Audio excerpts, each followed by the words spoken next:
My friends, let us come together for a moment of stillness, for it is only in the quietness of the heart that the true message of Spirit can be heard.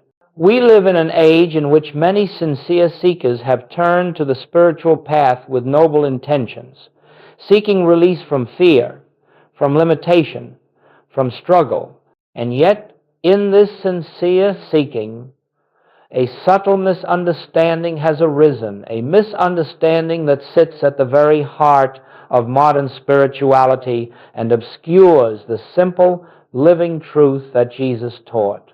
Today, everywhere you look, you will find teachings on how to shape your life through the power of the mind, how to manifest abundance, how to attract health, how to create success. People are told to visualize, to affirm, to command the universe to deliver their desires.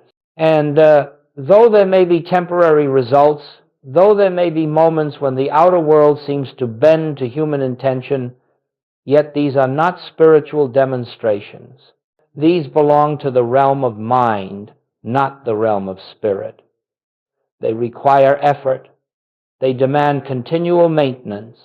And the one who manifests in this way remains anxious, for whatever is created by the mind must be sustained by the mind. Jesus never taught that. The Master revealed something infinitely more profound. He did not come to show us how to manipulate outer conditions. He came to reveal the presence that already is, the kingdom that is already established, the harmony that requires no human will to bring it forth. And so when we see Jesus multiply loaves, or still a storm, or raise the sick to wholeness, we are not witnessing a man using power. We are witnessing a man who rests in the awareness of the one power, and from that awareness harmony flows without resistance. Joel Goldsmith discovered and lived the same truth. He realized that all attempts to manifest arise from a hidden belief that something is missing, that something must be added, that life as it is given is insufficient. This belief is the root of all struggle, for as long as you feel the need to attract what you think you lack, you remain bound to the very sense of separation that gives rise to lack in the first place. Manifestation begins with the assumption of absence. Spiritual realization begins with the recognition of fullness. Do you see the difference? One says, I must make something happen. The other says, God's work is already complete. The modern world has taught people to reach outward, to reach toward a God who must be persuaded, a universe that must be instructed, a destiny that must be shaped through mental force. But the spiritual life begins not in reaching outward, but in turning inward, in sinking gently into the awareness that all that God is already expressing itself as your life. This is the shift Jesus came to introduce. This is the shift Goldsmith devoted his life to revealing. The power is not in your thought, the power is in God realized. The miracle is not in the mental act. The miracle is in the awareness of the infinite invisible that is present here and now. And so I say to you, if you have struggled to manifest, if you have felt exhausted by effort, if you have feared that your spiritual life was not strong enough to change your circumstances, then take heart. For the truth is not found in effort. It is found in surrender, not in controlling conditions, but in recognizing that the Spirit of God already stands where the problem appears. Let us set aside, for the next hour, every belief in personal will, personal power, personal effort. Let us enter this teaching as Jesus intended it, as a revelation that God is the substance, the law, the life, the activity, and the harmony of your being. When this truth dawns, you discover that nothing must be created, nothing must be drawn to you, nothing must be changed. You discover that the kingdom was always here, awaiting your recognition. Let us begin the journey. Let us continue now my friends, deeper into the heart of this teaching. For if we are to understand why the works of Jesus flowed without strain, without hesitation, without effort, we must understand the profound distinction between mental force and spiritual realization. These two appear similar on the surface, for both may be followed by visible results. Yet they arise from entirely different states of consciousness and lead to entirely different outcomes. The mind, you see, is the instrument of the personal sense of self. It is the tool of the I that believes it is separate from God, separate from supply, separate from harmony. And so the mind attempts to bridge this imagined separation through effort, through intention, through affirmation, through visualization. It seeks to draw into the self what the self believes it does not yet possess. But no matter how refined the technique, the fundamental premise remains the same. I am here, and what I need is out there. I must reach for it. I must bring it to myself. This, my friends, is mental force. This is the realm of the personal will. This is the domain of the human mind. But spiritual realization is entirely different. Spiritual realization is not the act of drawing something into your experience. It is the recognition that everything that God is, you already are. Everything that God has, you already express. Everything that God knows is already present within the consciousness that is your true identity. In spiritual realization, you do not attempt to make something happen. You quietly perceive that God is the source, the substance, and the activity of all being, and therefore nothing can be added to the infinite, and nothing can be taken from it. You see, the mind works through effort. Spirit works through effortless unfolding. The mind tries to achieve, spirit simply is. Mental force says, I will make this occur. Spiritual realization says, the Father within doeth the works. The mind stands outside the kingdom and attempts to break in.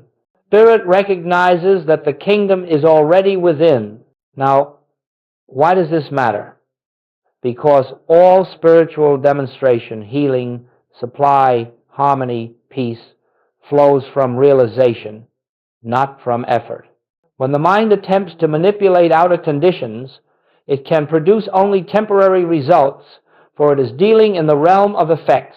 But spiritual realization touches cause, and when cause is realized, effects harmonize naturally. Imagine, if you will, a lamp. The mind attempts to rearrange the shadows on the wall, pushing them here and there, trying desperately to improve the picture.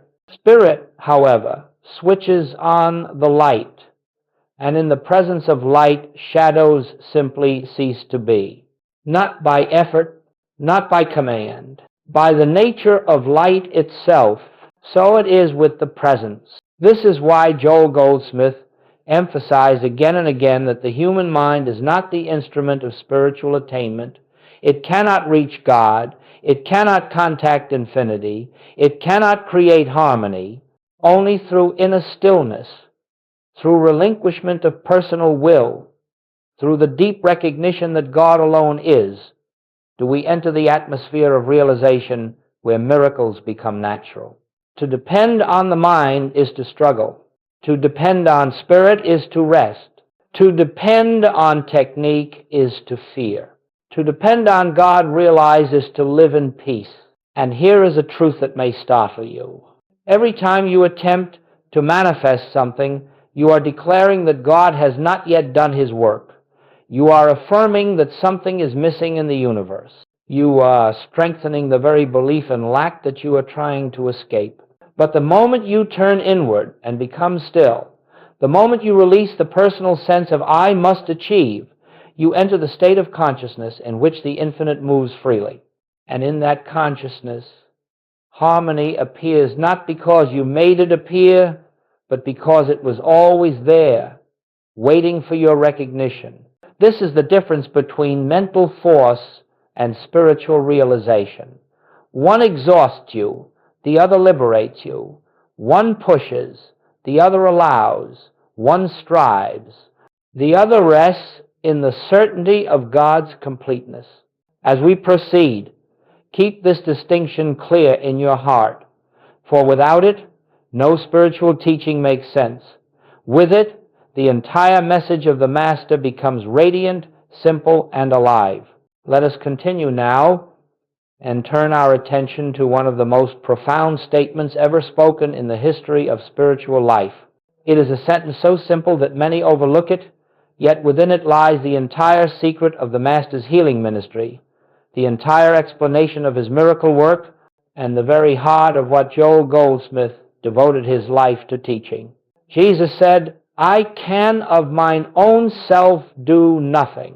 My friends, pause for a moment and let those words rest within you, not as a doctrine, not as a theological idea, but as the living truth spoken by one who walked in full awareness of the infinite. I can of mine own self do nothing.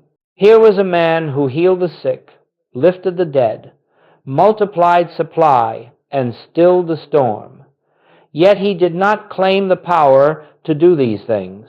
He claimed no personal ability, no spiritual technique, no mental mastery. Instead, he proclaimed absolute dependence on the presence that he called the Father, the invisible, the infinite, the One. What he was saying is this: the human self, the personal I, has no capacity to heal, to supply, or to save. The personal self does not perform miracles. The presence performs them. And only when the personal self is silent enough to allow it. This is the key. The secret of Jesus' life was not power. It was emptiness.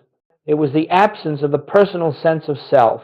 When Jesus stood before the multitudes, he did not think, "How shall I feed them? What shall I do?" He simply turned within to the awareness of the Father's fullness, and that fullness expressed itself outwardly as supply.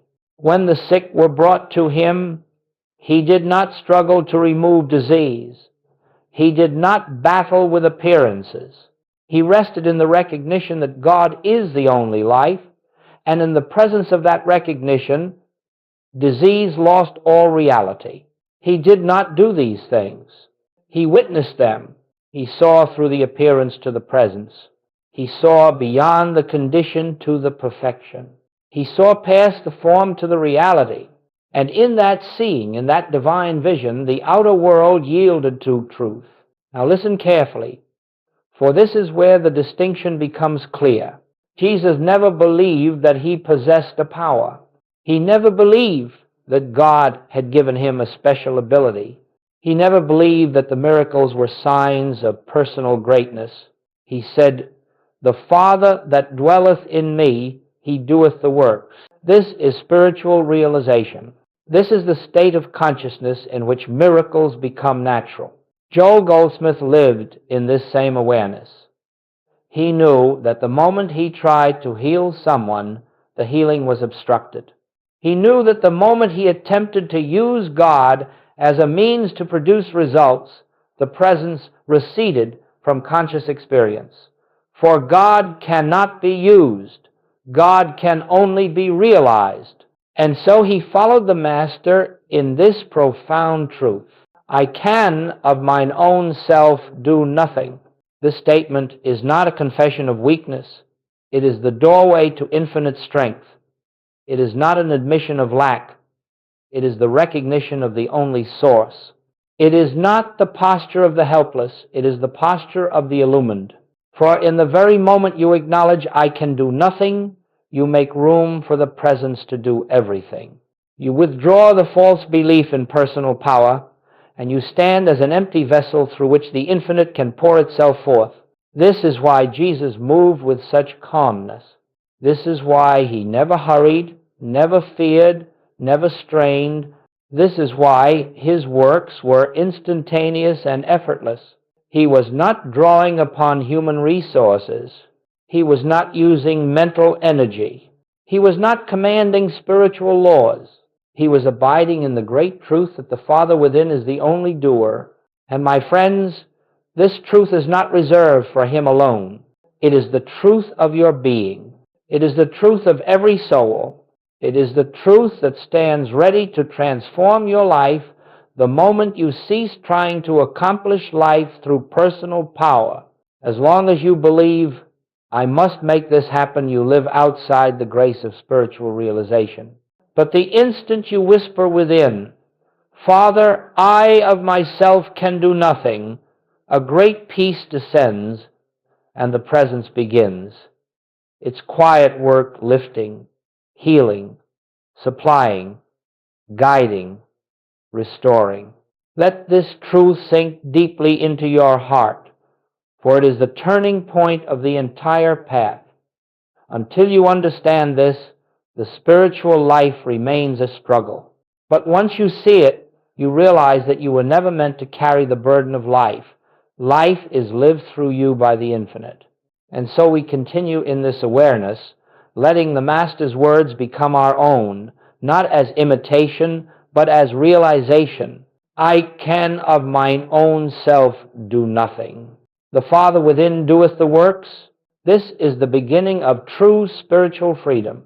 Let us move now into the heart of the matter, the essence from which all spiritual demonstration proceeds. For unless we understand the nature of true power, we will continue to seek God as though God were separate from us, as though God must be persuaded or summoned or directed.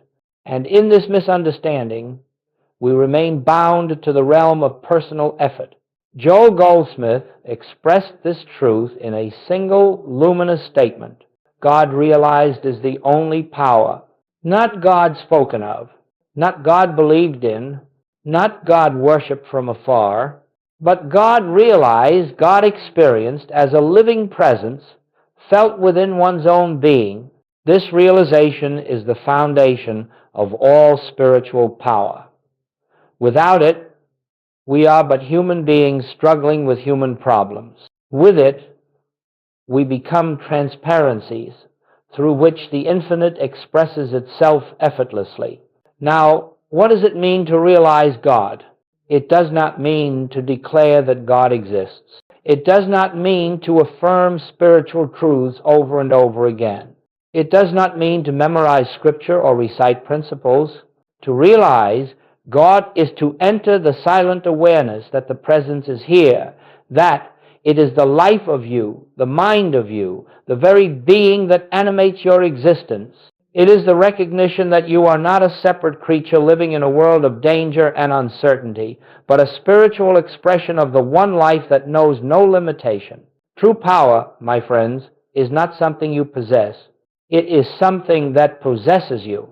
It is something that fills you, moves you, lives through you when the personal sense of self grows quiet enough to allow it. Mental power attempts to direct the universe. Spiritual power recognizes that the universe is already governed by the One. Mental power tries to overcome obstacles. Spiritual power sees that there are no obstacles in God. Mental power seeks healing. Spiritual power beholds the wholeness already present. This is why Jesus never struggled with conditions. He never attempted to overcome disease or lack or fear. He simply realized God.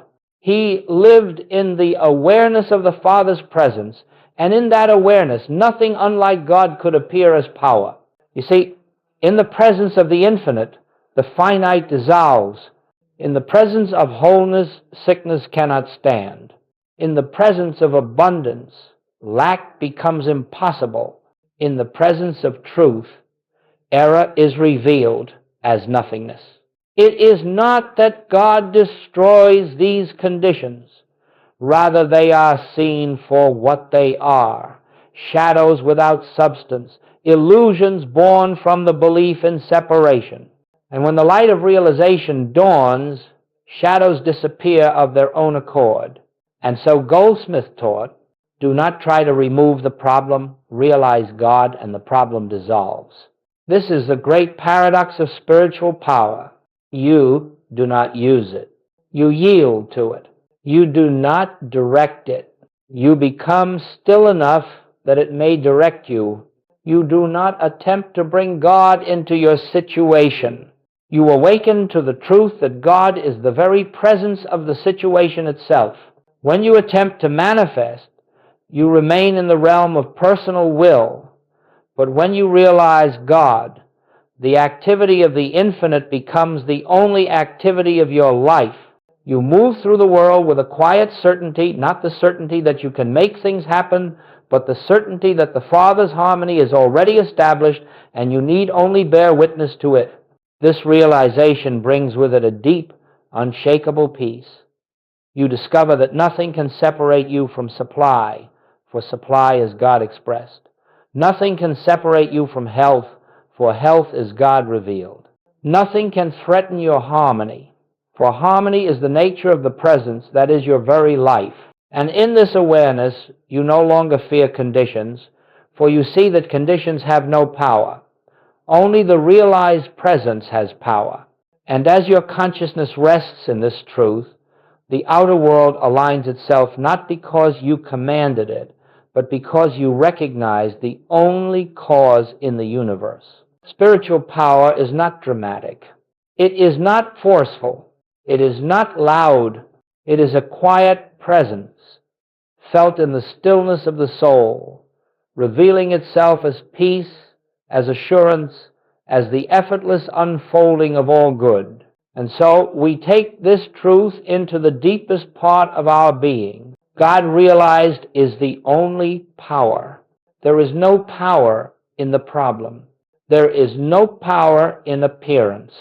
There is only the presence, infinite, complete, and already functioning. When this becomes your foundation, the spiritual life ceases to be a struggle and becomes a resting in the grace of the one who lives you. Let us now turn inward to a very tender point in the spiritual life, a point that touches the experience of nearly every sincere seeker. Many have prayed with intensity, affirmed with dedication, visualized with discipline, and yet found themselves circling the same mountain of need, financial strain, emotional unrest, sickness, or lack of direction, and in their quiet hours they wonder, why does it not work for me? My friends, it does not work because you are beginning at the wrong place. You are beginning from lack. Every attempt to manifest, every attempt to attract, every attempt to change the outer scene arises from a hidden assumption: something is missing, something must be added. Something that I need is not yet here. And the moment you accept this assumption, you have stepped out of the kingdom and into the land of shadows. For the kingdom of God contains no lack, and the consciousness that seeks to remedy lack is already living outside the spiritual reality of completeness. This is the invisible root of every failed manifestation, the belief that you are separate from the infinite source. When you begin with lack, you cannot end with fulfillment. When you begin with fear, you cannot end with peace. When you begin with the belief that something must be added, you cannot awaken to the truth that everything has already been given. Consider this carefully, for it is subtle. It is not your technique that fails you. It is not affirmations that fail. It is not meditation that fails. It is the consciousness of need behind all these practices that keeps the door closed. Need can only attract more need.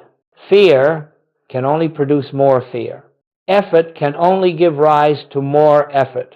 And so long as you feel that you must reach outward for supply, you are unknowingly declaring that supply is outside of you, separate from you, distant from your being.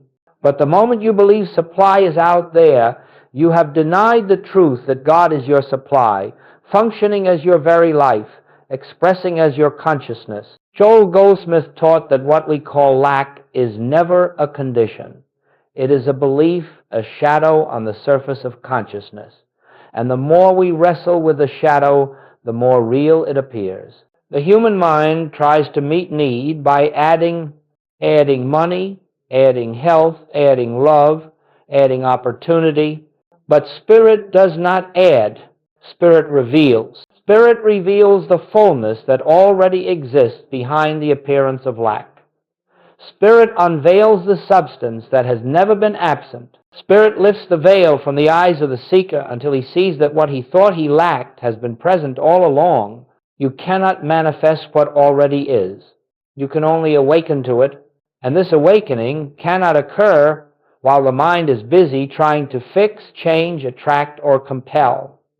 The mind that strives is the mind that believes something is missing, and the presence cannot reveal itself in a consciousness occupied with the conviction of separation. Do you understand now why manifestation exhausts you? Why it produces anxiety instead of peace? Why it yields temporary changes that so quickly collapse?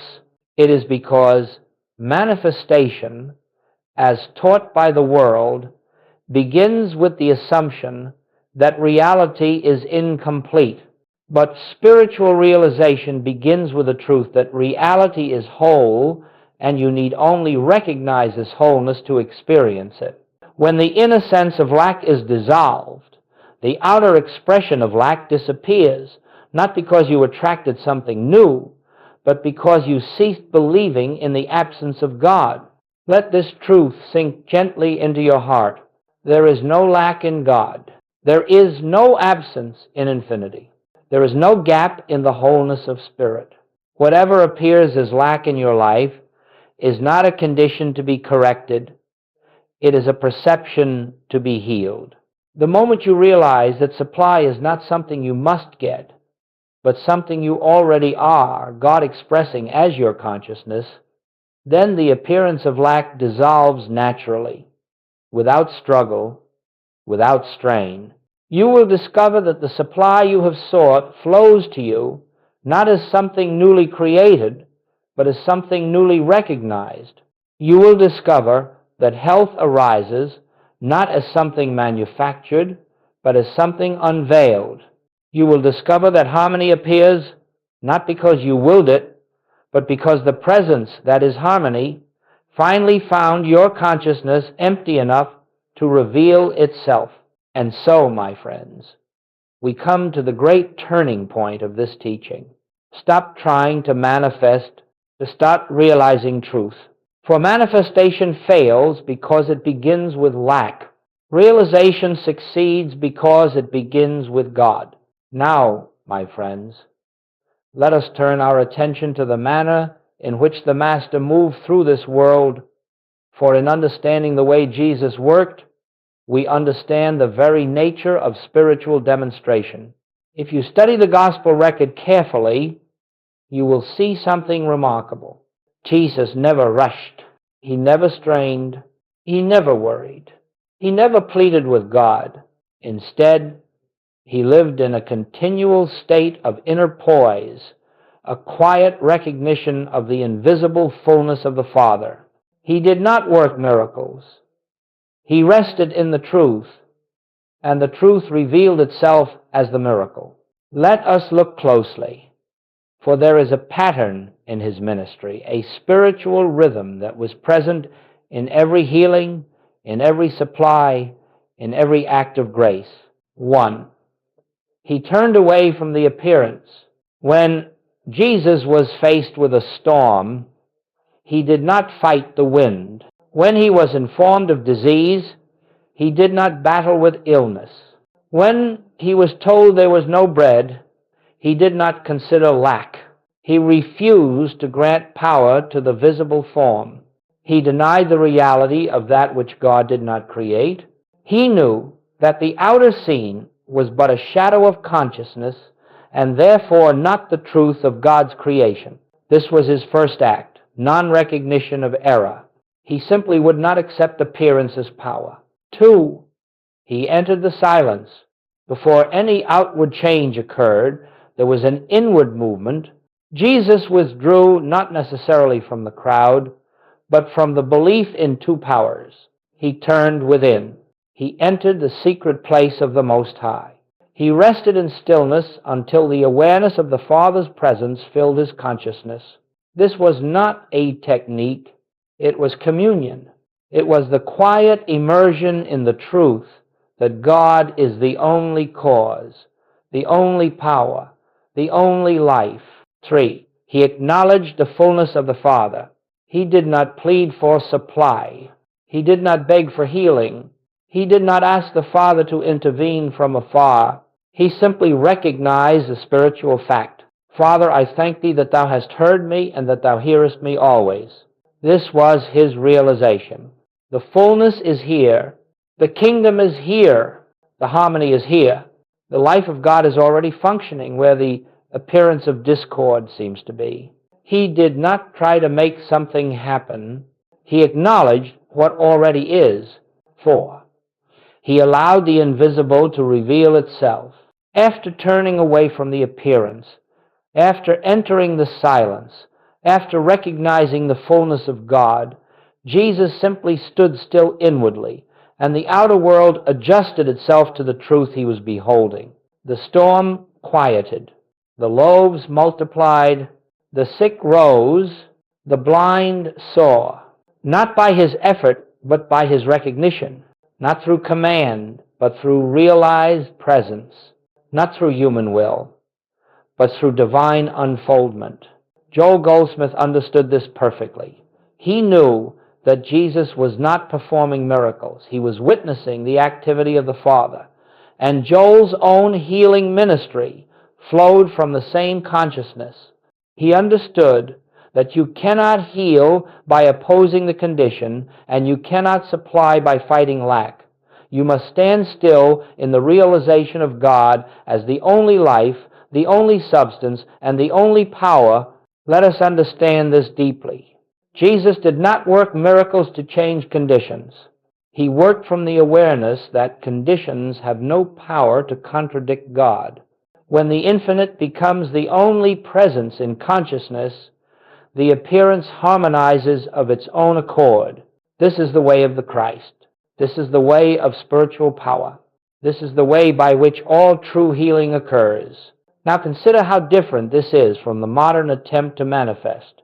Manifestation begins with tension. I must create. I must attract. I must shift the energy. Jesus began with rest. The Father within doeth the works. Manifestation begins with desire. I need this outcome. Jesus began with realization. All that the Father hath is mine. Manifestation attempts to change the outer world. Jesus saw no need to change what God had already included in the fullness of being. To walk in the Master's way is to release the belief that you must make life happen. It is to sink gently into the awareness that the Father's perfection is already expressed as your life, and that no effort on your part can add a single cubit to the stature of God's creation. This is the spiritual method. This is the way miracles occur. This is what Joel Goldsmith called impersonalizing the problem and realizing the presence. And so, as we proceed deeper into this teaching, let us hold this truth before us always.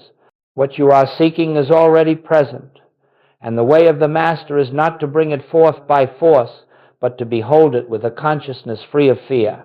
Now, my friends, having understood the principle, let us gently turn to its application, not as a technique, not as a method to accomplish something, but as a way of entering the atmosphere of spiritual realization. For truth must be lived. It must be practiced in the quiet, secret places of consciousness until it becomes the natural state of our being. Let us remember this always. The purpose of practice is not to make something happen. The purpose of practice is to remove the veil of the personal sense of self so that the presence may reveal itself. Manifesting begins with doing. Recognizing begins with being. And so, I will offer you not exercises, but inner movements, gentle shifts of awareness that lift you into the realization of the already finished kingdom. 1. The sacred pause before action. Whenever a problem appears, whether it be a bill, a diagnosis, a fear, or a conflict, do not rush to correct it. Do not rush to pray for its removal. Do not rush to seek solutions or strategies. Let your first response be silence. Pause. Let the mind become still for a moment.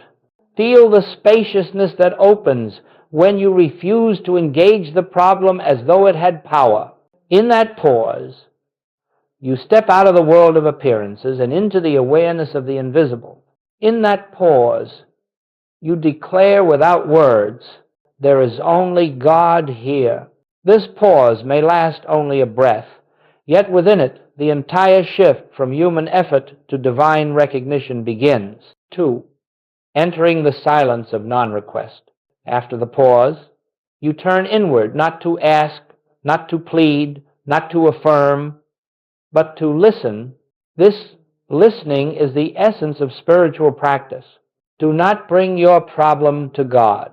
Bring your stillness to God. For the presence is not reached through words.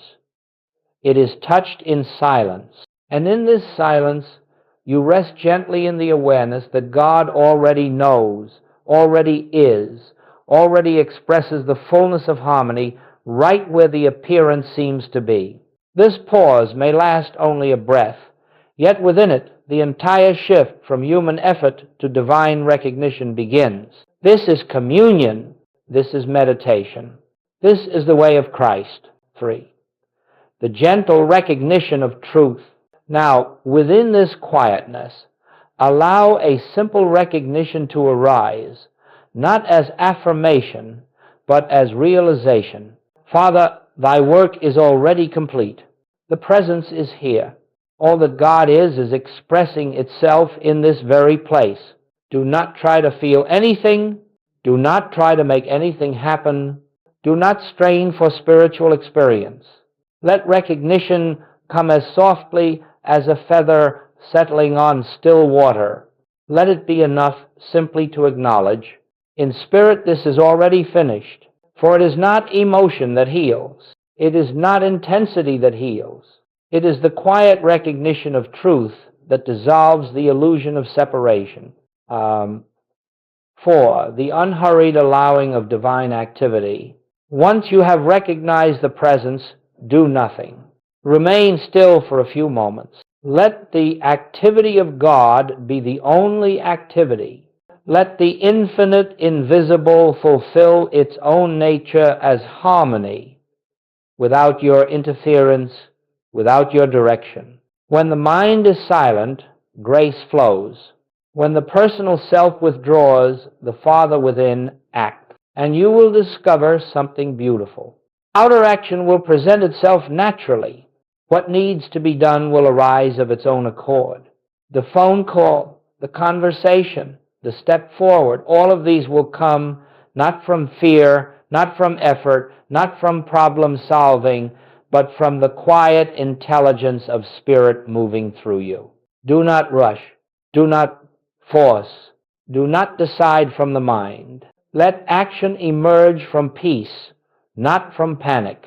Let movement arise from inner stillness, not from the urgency of the world. This is what Goldsmith called the activity of the Christ within. 5. Returning to recognition throughout the day. Your spiritual practice does not end with a single moment of meditation. It continues in small ways as you move throughout your day. When you feel tension, pause again. When fear returns, become still again. When doubt whispers, recognize again, not as a struggle, not as a battle, but as a gentle turning of the attention from appearance to reality. Every time you make this inward turn, you loosen the bonds of the old consciousness and strengthen the habit of living in the presence. Over time, you will notice that the moments of remembering become more frequent and the moments of forgetting become shorter. This is how realization deepens quietly, naturally, without pressure. 6. Living without a goal. And now, my friends, let me share a truth that may surprise you. The moment you practice with the intention of achieving a result, you step out of spirit and back into the world of manifestation. Practice is not a means to an end. Practice is the end. Practice is the recognition of God not the pursuit of outcomes. You do not meditate to gain supply. You meditate to realize the presence. And in the realization of presence, supply flows naturally. You do not practice stillness to attract harmony. You practice stillness because harmony is already the nature of the presence in which you live and move and have your being. Let your spiritual practice be free of purpose. Let it be an opening, not a strategy. Let it be an act of love, not an act of need. For where purpose ends, God begins. 7. The gradual transformation of consciousness. As you continue in these inner movements, something begins to shift, not suddenly, not dramatically, but gently, like dawn rising without announcement. You begin to feel less urgency. You begin to experience more peace. You begin to notice that problems do not cling to you as they once did. And gradually, the outer world begins to unfold in harmony, not because you shaped it, but because the consciousness you carry is no longer vibrating with fear, with want, with separation. This is the fruit of recognition. This is the evidence of God realized. And so these simple practices, pausing, listening, recognizing, allowing, become the basis of a life lived not in manifesting, but in witnessing the eternal activity of the Father. Now, my friends, we come to a place of gentle wonder, the point at which the inner transformation begins to reveal itself outwardly. For you do not realize God for the purpose of improving your circumstances, and yet your circumstances inevitably change. You do not rest in the presence to obtain harmony, and yet harmony unfolds of itself. You do not turn within to attract supply, and yet supply appears without strain. Why is this? Because the outer world is nothing more than a mirror of consciousness. When consciousness is lifted, the world that appears to you is lifted. When fear dissolves, the forms fear produced dissolve. When separation is healed, the effects of separation fade away. Outward change is not the goal of spiritual realization. It is the fruit, the natural, effortless fruit of a consciousness that has ceased to resist the activity of the infinite. Let us look gently at how this unfolds. 1. Problems quietly dissolve.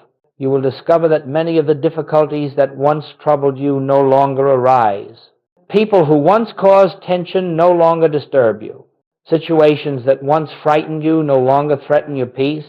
Areas of your life that seemed endlessly problematic begin to smooth themselves without intervention. It is not that the world changed. It is that you changed. The consciousness that attracted disturbance is no longer present, and so disturbance has no foothold. The world cannot bring to you what is not in your consciousness.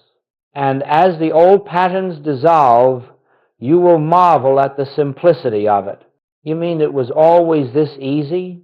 Yes, my friends, because the difficulty was never in the condition, it was in the belief that you were separate from the infinite. 2. Supply flows without pursuit. As realization deepens, you begin to notice that what you need appears at the moment you need it. Opportunities arise without effort. Resources come from unexpected directions. People who can help you cross your path naturally. You may wonder, why is this happening now, when nothing seems to have changed? But something has changed. The sense of lack has dissolved. You no longer approach life as a seeker with empty hands. You walk in the awareness that all that the Father hath is mine, and the outer world reflects that inner abundance. This is not manifesting. This is recognizing, and recognition is the doorway through which supply reveals itself. 3. Healing occurs without seeking healing. Many people expect healing to be something dramatic, a flash of divine energy, an instantaneous miracle. But spiritual healing, as Jesus and Goldsmith understood it, is often quiet, gradual, imperceptible, You simply notice one day that the pain is lighter. The symptoms keener. The fear surrounding the condition has dissolved, and eventually the condition itself is gone. Why? Because when consciousness realizes that God is the only life, the false sense of a separate, vulnerable life loses its seeming power. The body reflects the peace of the soul. Healing is not an event. It is an unfoldment of realized oneness. 4. Relationships harmonize naturally. As inner fear dissolves, as judgment softens, as the sense of being a separate self diminishes, something beautiful happens in your relationships. You no longer approach others from need. You no longer seek validation. You no longer defend yourself or react from the old wounds. You begin to see others through the lens of spiritual identity, not as personalities with flaws and limitations, but as expressions of the same one life that expresses as you. And in that recognition, harmony is restored. Some relationships gently fall away. Others deepen. Tensions soften.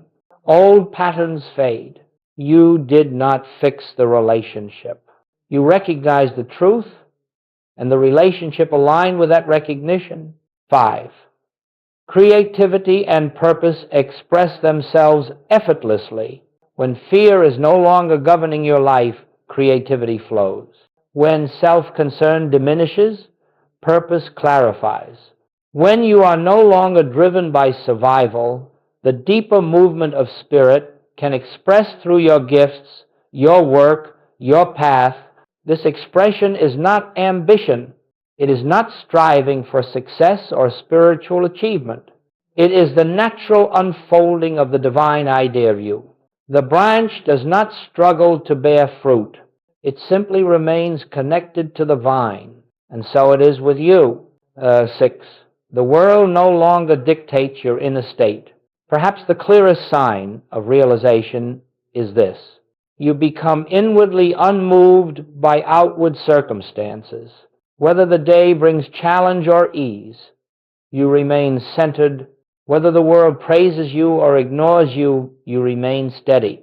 Whether the winds blow or the waters rise, you abide in the quiet certainty that the presence is your life and the activity of God is the only activity. This does not mean you become indifferent or detached. It means you no longer derive your identity from changing conditions. You live from within. You act from within. You draw your peace from within. And because your peace is rooted in the infinite, it is unbreakable. In 7, grace becomes the governing principle of life. As realization matures, you begin to see a thread, a rhythm, a divine orchestration moving through your days. Things happen at precisely the right moment. People appear when needed. Paths open without planning. Difficulties transform into blessings before your eyes. You walk through life with a quiet amazement. How can it be that everything flows so harmoniously? This, my friends, is grace. Grace is the activity of God made visible. Grace is the unfoldment of the infinite through the transparency of your being. Grace is life lived without personal management, without strain, without self-will. Grace is the fruit of realization, and the one who lives by grace discovers the truth. Life does not need to be controlled. It needs only to be recognized. And now, my friends, we come gently to the close of this journey, not as an ending, but as a quiet turning back to the beginning, for all true spiritual teaching ends where it began. In the simplicity of God realized, we have traveled through the misunderstandings that cloud modern spirituality. We have looked into the way Jesus worked. We have seen why manifestation fails. We have explored how recognition, not effort, reveals the finished kingdom, and we have watched how life changes not through striving, but through the unfoldment of grace. And now, at this final moment, let us breathe and step into the stillness from which all of this arises. For all the words, all the principles, all the examples, all the practices lead to one simple, eternal truth, a truth so delicate, so pure, that the ego cannot grasp it, but the soul recognizes it instantly. God is the only presence. God is the only power. God is the only life. And this God is expressing as you, here and now. When this truth becomes your lived awareness, not merely your belief, fear dissolves, not because fear is conquered, but because you have awakened to the reality that renders fear impossible. Lack dissolves, not because you have manifested something new, but because you see that the infinite never withheld anything from its own expression. Sickness dissolves, not because you battled it, but because the realization of life as God reveals the body as the instrument of spirit, not the structure of flesh. Loneliness dissolves, not because you found someone, but because you discovered that the presence within you is the very substance of love itself. Confusion dissolves, not because you figured out the right path, but because the light within illumines your way with each step you take. And so we return gently and reverently to the essence of the path. Recognition, not creation, transforms the world. Realization, not manifestation, reveals the kingdom. Stillness, not effort, is the doorway to God experienced. You do not need to add anything to yourself. You do not need to attract anything from outside yourself. You do not need to move the universe by intention. You need only awaken to the truth that the infinite has already expressed itself as your very being. You are not becoming spiritual. You are remembering what has always been true. You are not acquiring God. You are recognizing the presence that has never left you. You are not climbing to a higher realm. You are sinking gently into the awareness of the realm that is already here, the realm Jesus called the kingdom within. All your striving can now rest. All your seeking can now be laid aside. All your spiritual effort can now relax into the simple recognition. God is here. God is now.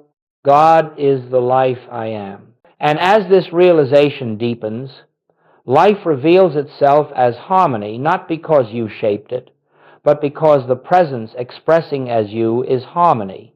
And so, let this be the quiet benediction of this entire teaching. Rest in the presence. Trust the invisible. Allow the Father within to do the works, and behold the miracle of life lived by grace alone. The journey ends here, in the same stillness from which it began. Nothing more needs to be added. Nothing more needs to be done. Simply abide, simply recognize, simply be, for it is finished.